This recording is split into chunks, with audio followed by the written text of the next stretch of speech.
कराची की शारा फैसल हो या लाहौर का माल रोड, अब सड़कों पर स्कूटी चलाती खवातीन एक आम मंजर बनती जा रही हैं। वो यूनिवर्सिटी जा रही हैं, दफातर पहुंच रही हैं, फूड डिलीवरी कर रही हैं या अपने खानदान का सहारा बन रही हैं। पाकिस्तान के दोनों बड़े शहरों में खवातीन की बड़ी तादाद अब पब्लिक ट्रांसपोर्ट पर इन्हिसार कम करके खुद बाइक और स्कूटी चलाने को तरजीह दे रही हैं। इसी रुझान को देखते हुए सिंध हुकूमत ने भी खवातीन के लिए पिंक स्कूटी स्कीम शुरू की। इस मंसूबे के तहत कराची, हैदराबाद और सक्खर समेत मुख्तलिफ शहरों में खवातीन को स्कूटीज फराम की जा रही हैं ताकि वो तालीम, मुलाजमत और रोजमर्रा सफर में ज्यादा खुद मुख्तार हो सके। हुकूमत के मुताबिक इस स्कीम का मकसद खवातीन को महफूज, सस्ती और बाइख्तियार सफरी सहूलत फराम करना है। कराची जैसे शहर में जहां पब्लिक ट्रांसपोर्ट का शदीद बहरान है, वहां बहुत सी खवातीन के लिए स्कूटी अब जरूरत बन चुकी है। लेकिन खवातीन के लिए ये सफर सिर्फ ट्रैफिक से बचने का नहीं, बल्कि हिरासगी, खौफ, रोड रेज और जानलेवा हादसा से बचने का भी बन चुका है। पंजाब सेफ सिटीज अथॉरिटी के मुताबिक सिर्फ एक साल में 82,000 से जायद खवातीन ने सड़कों पर पेश आने वाले मसाइल से मुतल्लिक शिकायत दर्ज करवाई। उनमें तकरीबन 45% शिकायत स्टॉकिंग, रोड हिरासगी और छेड़छाड़ से मुतल्लिक थी। सिर्फ 2026 के पहले 4 महीनों में 25,000 से जायद खवातीन ने सड़कों और अवामी मकामात पर हिरासगी की शिकायत दर्ज करवाई। सिर्फ लाहौर में तकरीबन 90% खवातीन राइडर्स का कहना है कि मर्द ड्राइवर जानबूझकर उनके करीब गाड़ियां चलाते हैं ताकि उन्हें खौफजदा किया जा सके।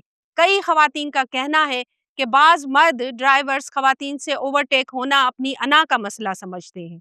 उसके बाद वो खतरनाक अंदाज में गाड़ी काटते हैं, करीब से गुजरते हैं या मुसलसल हॉर्न बजाते हैं। माहिर नफ्सियात कहते हैं कि खवातीन सिर्फ गाड़ी नहीं चला रही बल्कि एक नफ्सियाती दबाव वाले माहौल में सफर कर रही हैं। उनके मुताबिक जब मर्द ड्राइवर जानबूझकर करीब आते हैं या आवाजें कसते हैं तो खवातीन की तवज्जो सड़क से हटकर अपनी हिफाजत पर मुंतकिल हो जाती है। लेकिन मसला सिर्फ लाहौर तक महदूद नहीं, कराची में खवातीन राइडर्स को भी हिरासगी के साथ साथ खतरनाक ट्रैफिक निजाम का भी सामना है। जनवरी 2026 में कोरंगी में एक मोटरसाइकिल सवार को उस वक्त गिरफ्तार किया गया जब उस पर एक खातून स्कूटी राइडर्स को हिरासा करने और नाजेबा हरकत करने का इल्जाम लगा।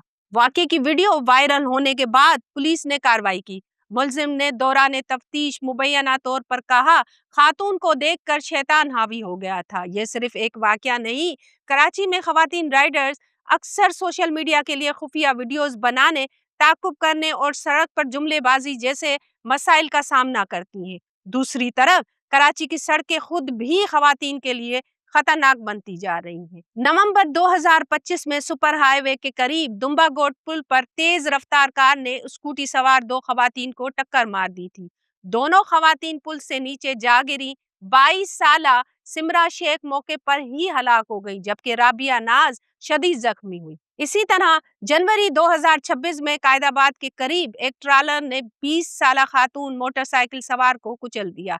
ड्राइवर फरार हो गया जबकि खातून मौके पर ही जान से हाथ धो बैठी। कराची में एक और वाकये में मॉडल कॉलोनी से मलिर हाट जाने वाली सड़क पर इस्तेमाल न होने वाली रेलवे ट्रैक में बाइक फंसने से खातून शदीद जख्मी हो गई। ये हादसा सिर्फ इनफरादी वाकयात नहीं बल्कि एक बड़े बहरान की तस्वीर पेश करते हैं। माहिरीन कहते हैं कि खवातीन राइडर्स की तादाद तेजी से बढ़ रही है क्योंकि महंगी पब्लिक ट्रांसपोर्ट, गैर महफूज बसें और माशी दबाव खवातीन को खुद गाड़ी चलाने पर मजबूर कर रहे हैं। लाहौर और कराची में अब स्कूटी सिर्फ सवारी नहीं रही बल्कि खवातीन की आज़ादी, मुलाजमत और खुद मुख्तियारी की अलामत बनती जा रही है। लेकिन सवाल ये है कि क्या पाकिस्तान के 2 बड़े शहर खवातीन को महफूज सड़कें देने के लिए तैयार हैं? क्योंकि मसला खवातीन की ड्राइविंग का नहीं बल्कि मर्दाना बढ़ती के रवैये, कमजोर ट्रैफिक कल्चर और गैर महफूज शहरी निज़ाम है।